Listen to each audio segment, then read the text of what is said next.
اوس نن په خپل کټ کې مرم،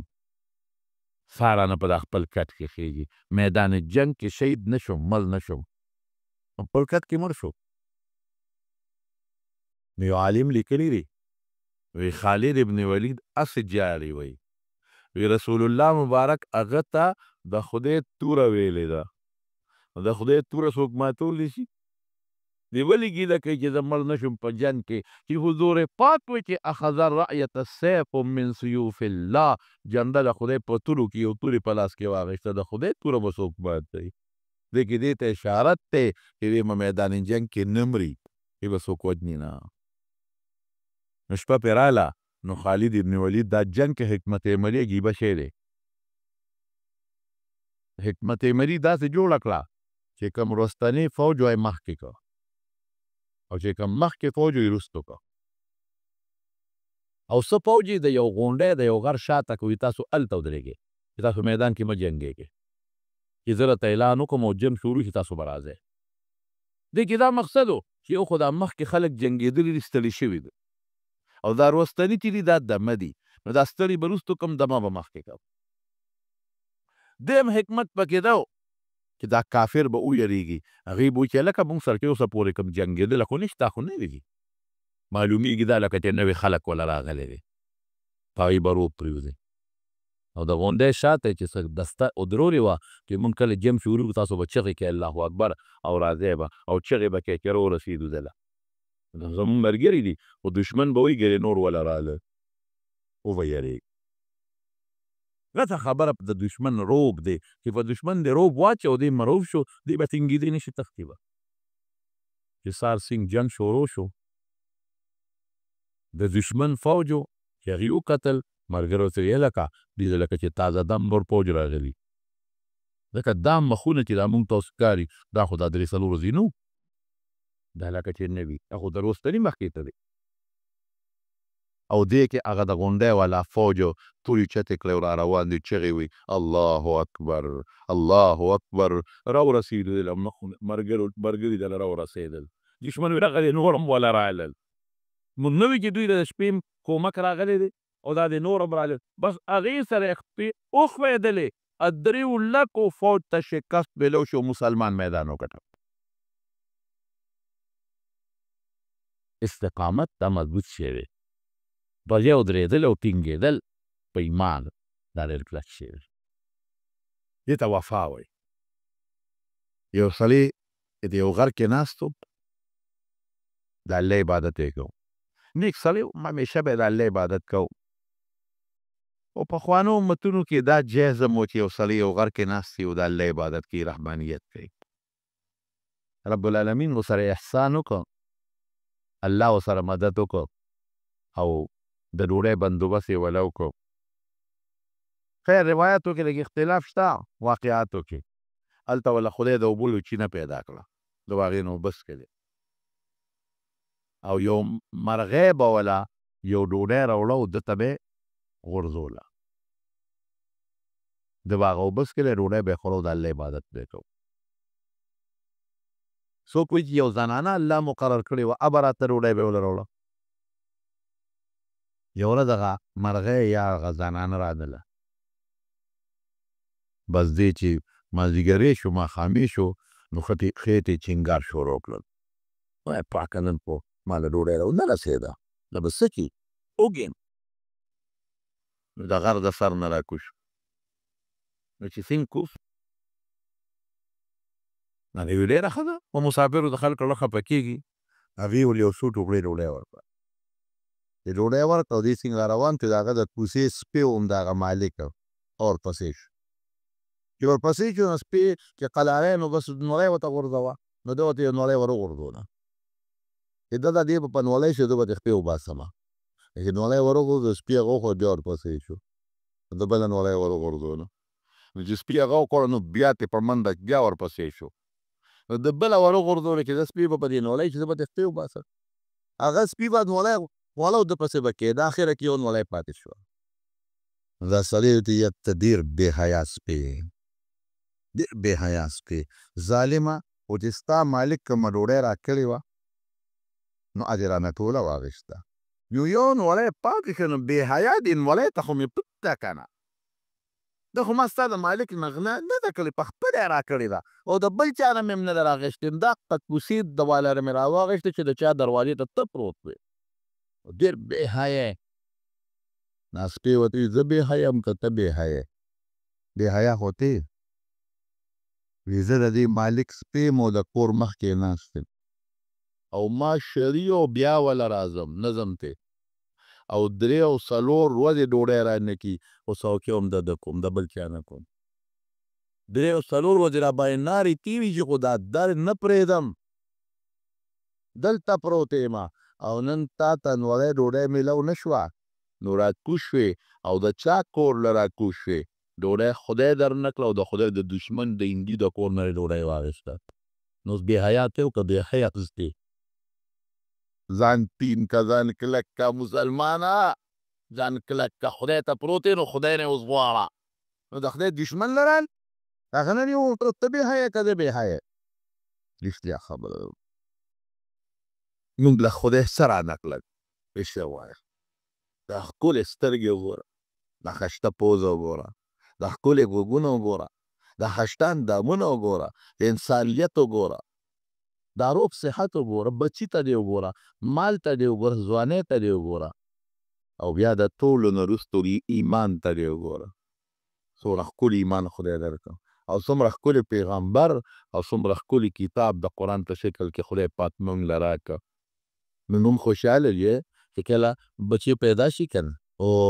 شکر شکر شکر خدایه صدم ولګوي بعضې خلک د شکر یې نه او په ژوند کې چې تمونځ نه یې کړی نو جومات ته وخېږي یو 2 رکعات تمونځ په منډې وکړي زه خو بیا مونځ خو شکر او یا چې ته په لاره را روان یو چې ته یو په 100 روپۍ ومونځ ته نو ښکلي کړي راوچته کړي خوشحاله شي ورته ښځې نو ای ښځې 100 روپۍ مې هغه هم د غلا دي. د غلا ځکه چې شي ومونئ نو په کار دا ده چې اواز وکړئ. چې 100 روپۍ پرتې وي نو زر پې خفه کېږي. داسې یو خوا وګوري بل خوا وګورو نو چې څوک نه وي نو غلې غوندې راوچتې کړي نو چې هغه یو 100 روپۍ مې مونځ ته دي که دا چې بیا دا چې 100 روپۍ مې مونځ ته دي که چې وایي که 3 چغې مې ووهلې لکه دا چغه ده هغه استاد یې هم ونرېده هم د غلا روپۍ چې کور ته ننوځي نو بیا نوزلې ته وایي او شکر الحمد یعنې خدای پاک دقه وخت کې خدای یاد کړو او یا چې تکلیف ته باندې راشي د شپې نه باید تکلیف راشي نو بیا چا ته چغې وایي خدایا ای خدای ما جوړ کړې ای خدای ما جوړ کړې نو ښځه ورته ویله 2 رکعاته خو هغه شه بله ورته 2 رکعاته به وکړم ډېر درد مې دی او ښځه هم نفلونه کوي 2 رکعاته مور هم ولې 2 رکعاته نفل کوي او پلار هم ولې 2 رکعاته نفل کوي. زوی پلار له نه کوي ښه که په پلار دښته راشي که نه او دې زوی ته وایي چې بچې یو 2 رکعاته نفل وکړو بابا ستا نه پاسمه تا له لاس پې چاپي کړم او که 2 رکعاته وکړو زوی نه کوي دې زمانه کې ښه نیکان بچي هم شکر دی شته خو اکثریت د مور پلار احترام نه کوي او پلار کوي دا یو وخت خدای یادي خو چې کله دې په خواهشاتو سر شو د بنګلو کله د موټرو شو د ده یو 2 نوکران مې شو او د یو کوټې غوندې داسې مالدار ګوتې غوندې شو زما قسم په خدای کې بیا ته خدای هم یېري رسول هم پې یېري قرآن هم پې یېري جګړې ولې جګړې ولې که څوک حج لګي که نه دې څه وایي مړه دا پیسې چې د غریب له وجې نه ورکوې دا ټوکې ته قایل که مري ته ځي نو دا ورته نه وایي چې دا غریب له ولې نه ورکوې که دوبۍ ته څوک ځي نو دا ورته نه وایي چې غریب له ولې نه ورکوې که څوک امریکې ته ځي نو دا چاته ونه وایي چې دا غریب له ولې نه ورکوې ولې ورته پته وي چې دی ګټې له روان دی ګټې له روان دی نو حج ته چې ځي نو هم ګټې له روان دی که نه اما دي ګټه ده هغه د خدای په نس ګټه ده دوبۍ ته ځي چاته وایي چې ولې ځې دا پیسې غریب له ورکړه رښتیا وایي چې اویرې دي اوسه پورې کراچۍ ته ځي سیل له ځي صفات له ځي امریکې ته ځي مزدورۍ له ځي لندن ته ځي استرالیا ته ځي فرانس ته ځي اوسه پورې چا وایي چې ولې ځې دا پیسې بلا دا لکونه غریب له ولې نه ورکوې نه ولې ورته نه وایي ځکه چې ورته پته وي چې دا ځي او هلته پې پیسه ګټي نو چې دا حج او عمرې ته ځي نو دا پیسه ګټي دې پې خدای ګټي دې پې رسول ګټي دې پې خیرات ګټي هغه چې عمرې رسول دي غریب له ولې نه ورکوې دا خو دې ته غریب ته هلکه ته نه دې ته یې ورکړه که نه تا نه چا زده کړم ته ته ورته غړي ځکه نه زه خو عمرې له ځم زه حج له ځم زه پیسې هلته لګومه او ته نه ځې نو چې ما ته چل ښې نو ته جیب نه راوباسه ته خو هم مالدار یې دا 3-4 لکه روپۍ چې زه هلته لګوم ته یې دلته ولګوه په غریب نو ما ته به پته ولګي چې دې کې خو ډېر لوی خوند دی نو زه به بیا ولګوم پرون کې د دوی وعدو او په هغې یې 10 لکه روپۍ ولګولې په شادي حال کې ډوډۍ ورکړه نو غریب ته یې ولې نه ورکولی یې عمرې او حج کولې توفیق یې دا زموږ سوچ دا مدرسې مله ټول پکې دهشتګرد پیدا کړي اوهو طب انسان چې د مدرسې نه ووت او حافظ د قرآن دی نو قرآن ته یې دهشتګردي وویله او حافظ ته یې دهشتګرد وویل او چې کوم د حدیث استاذ ته جوړېږي او مفتي ته جوړېږي نو دې ته یې دهشتګرد وویل تبه یې دې وکړله ایمان نه خلاص شوی د قرآن زده کوونکي د دهشتګرد دی د حدیثو زده کوونکي د دهشتګرد دی دا مدرسې د دهشتګردۍ سنترې یو قرآن ښودلی کېږي یو حدیث ښودلی کېږي نو قرآن او حدیث ته دهشتګردي دا د کفر خبره نه ده دا ګیره ملایق قمقلو خلکو ګیري الله نو د پیغمبرانو ګیري دي د پیغمبرانو ته دې څه ووایي قمقل د صحابو ګیري دي نو صحابو ته دې څه ووایي قمقل نو ته مومن ایمان د کوم ځای نه شوي زما ورور لږ سوچ کوی په خبره پیسه څه شی دی دولت څه شی دی زما قسم په خدای چې اوس وغواړي دلې راپرځوي اوس پالج به دې ووایي نه به دې لاس کار کوي نه به دې خپه کار کوي نه به دې خوله کار کوي څه به کوې بیا پیسه دې پکار وي اوس کو غواړي 3-4 بچي دې غونډې ته راپرځوي ته څه کولی شي د خدای اوس دې حیا علي ته څه کولی شي نو مهرباني وکړو د خدای مقابله به نه کوئ د خدای دشمني به نه کوئ جان مال دولت عزت ذلت صحت مرل د خدای په لاس کې دي ته که ډېر هم لوی شې خو خدای ته نشي پورته کېدی ته که ډېر هم اوچت شې خو د خدای نه سر بار نشي ایستی ته که ډېر هم ځلمی شوې قسم په خدای که د الله په مقابله کې د ماشي برابر حیثیت هم ته نه لرې مریض لګي دا یو بې در باندې بندي کړي باران یې بند کړی دی که نه څوک خو دې نه کوم باران ځه ما تا بوله چې د باران لپاره دوا وکړه ما یې ګوره چې 2 خبرې دوا د موږ دی کوو خدای نه به سوال کوو کېدای شي خدای وکړي باران استسقا مونځ دی بلکل پکار دی خو د ټولو نه بنیادي څیز دا دی چې د کوم څیز د وجې نه باران بند دی هغه څیز نه توبه وکړل پکار باران د څه وجې بند دی هغې نه توبه وکړل پکار دي لکه مثلا دلته کې ستا د ګټر لښتې دی او تا ته یو سړي وایي چې دا ګټر نه د اوبه وباسه نو خو هغه چې کوم ګن لاندې کې پروت دی هغه پیپ بند دی هغه کولاوی نو هله به اوبه وځي هغه پیپ ته نه کولاو کړی و بند قطعا نه وځي سړي زما بلب نه بلیږي بجلي خو شته نو چې تر څو د کنیکشن کوم تار کټ شوي دی د هغې علاج دې نه کړي نو د دنیا بلپونه لږ بجلي به نه راځي کوم څیز د وجې نه چې باران بند دی هغه څیز باندې غور وکړه هغې نه توبه وباسه نو باران به وشي که هغې نه توبه نه وباسې نه کېږي باران څه شی نبی کریم صلی الله علیه وسلم فرمایلی دي چې کوم قوم پې فحاشي جوړه شي فحاشي نو 2 کاره به کوم یا به بارانونه کوم خو باران به د رحم ني ابره د قوم د تبې وي د سیلابونو وی او یا به پې باران چورلک بند کړم ته اوس ووایه فحاشي شته که نشته پخوا به خلک سینما له تلل اوس کور کې سینماګانې پخوا به خلک کور کې کوټې ته دننه شروع ټي وي به یې کته اوس که جیب کې ټي وي پروت دی راوباسي او بس یې به ناست دي ډیوټۍ والا د ډیوټو نه ووتل ټول ورځ موبایلو ته ناست دي افسر صاحب د خپل کار وتلی ټول ورځ موبایل دی پچ او لګیا دی او که یو دکان ته ورغلې دکاندار نه سودا کې او د ګاکني نو ورته به 15 منټه ولاړه چې ودرېږي هغه لا ول هغه موبایل کې هغه خپل سی برابر کړي هغې نه پک به کله تلې کړه مولیان پیخته طالبان پیخته صوفیان پیخته شیخان پیخته دویدار سره دغه شي مالک سره دا شي سکول کالج کې دا شي ډرایور سره دغه شي خرې والا سره دغه شي پسورزو سره دغه څیزونه څه پې ګوري بیت الله ته نه ګوري څه ته ګوري رښتیا راته ووایه بربند فلمونه پې ګوري که نه زه به بربند ټکې پکې زیات دی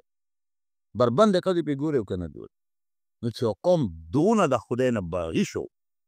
او یو قوم دومره په فحاشۍ کې مبتلا شو نو ته د خدای نه رحم امید ولرې او چې څه خبرې یار کې به توی دنیا سره دی ټولې دنیا به کافر کړي ته به کفر کوې زه به خپل ځان پړې زه به ځان بچ کړو خدای پکې خیر واچوي یاد وساتئ د مارونو ګورې که دا باران دغسې بند پاتې شو په دې فضا کې الودګي پیدا شوه دومره خطرناک جراثیم چې هغې نه وبا جوړېږي بیا والله کې چل دله بیا ده ما ته به طالبانو چیپ راکړ یو علاقې متعلق هلته وایي د خوناق بیماري لګېدلې ده او په یو څو ورځې کې 8 شپېته ماشومان مړه شو ته وبا راته ونه دی د طاعون خدا خو خدای باران وکړي نو په دې فضا کې چې څومره دا ګندونو جراثیم دي دا ځمکې له راشي ځمکې سره لږ شي خبره خلاصه توبه به وباس په دین به کلک ودرېږو په دین استقامت به کوو استقامت یو صحابي وایي په یو جهاد کې ما یو اس ساتلی و اس دا اسونه مخیاران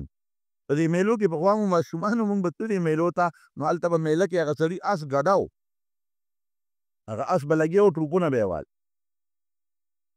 د بیزو ته چل نه خولی لرګي په اوږه باندې دا ملنګان په دې لارو کوڅو کې ګرځي لرګي یې په لاس باندې په اوږه باندې ښودي او ځان نه کله یو شی جوړوي کله بل شی جوړه حیواناتو ته بعضې خلک چلونه ښایي اس مثال یو ښه ونډه به مې ورکوله او ښه مضبوطه ګیا به مې ورکوله چې دپاره چې زه به د نبي علیه السلام په ملګرتیا کې به دې جهاد کو و یو میدان ته لاړم جهادي میدان ته یه مضبوط جهاد مې وکړه ښه کلک جهاد مې وکړه زخمي شم کو ډېر ستړی شم بس دوی ما دا خپل اس واپس کاو چې غالې ته کېږم او ستړی نور زخمونه مې نور مال اجازت نه راکوي یې دې مرانه روانه دي وی قسم په خدای که اس زما خبره منله اس به د دشمن په دې میانځ کې تاو راته او چې څومره زخمونه په ما جوړ هغومره د هغې نه زیات زخمونه په دې اس ته پاسه جوړ دا د اس استقامت او هغه میدان د هغې اس د برکته مونږ وګټه د دین مضبوط ودرېدل او کلک ودرېدل په میدان باندې او په عقیده او دارنګې په خپل عمل کلک ودرېدل ورونو ډېر عجیبه دور دی ګوره ډېر خیال ساتئ غلط مجلس نه ځان ساتئ غلط مجلس بعضې غلط مجلس یو ګنده خلک پکې ناست دي هغوی لګیا وي هغوی د بیګینې خبرې کوي او ته ورسره ناست دی هغه هم خاندي او ته هم خاندې ما ته بله یو سړي خبره کوله یو چا حکایت یې کو وي هغه لګیا و ویې چې یار وره بس مونځونه اودسونه نور مه کوې ښه ضرورت یې نشته هلکه ولې دې پلار مې مړ و نو ما په خوب کې ولیده وایي ما ته یې وایي چې جنت په دروازه ناست یم زما پکې ځای نشته نو تاسو سره راځئ جنت ډک دی الله اکبر ما وی انا لله و انا الیه راجعون د خدای جنت ډکېدل د قرآن دشمني خدای وایي او ادنا مسلمان له به دونه جنت ورکوم ادنا مسلمان له ارضها كأرض السماوات والارض چې له هغې به د اسمان نه د ځمکې عمره چې څومره فاصله ده دومره د پلنوالي اوږدوالي به یې څومره همدا ما معنا او که سماوات اردو کابله معنا لي بیا ترې ډېر جوړېږي ادنا مسلمان د خدای خدایي خلاصېږي د خدای جنت خلاصېږي خدای سره د مسلمان جزا او بدل خلاصېږي او خلکو ته یې مونځ اودس نه کوه دا کفر خبره دا د مسلمانۍ خبره ده داسې خبرې د خولې نه کلک وباس ګډې وډې د خولې نه وباس لږ کوي د خدای قانون پورې ټوکې کول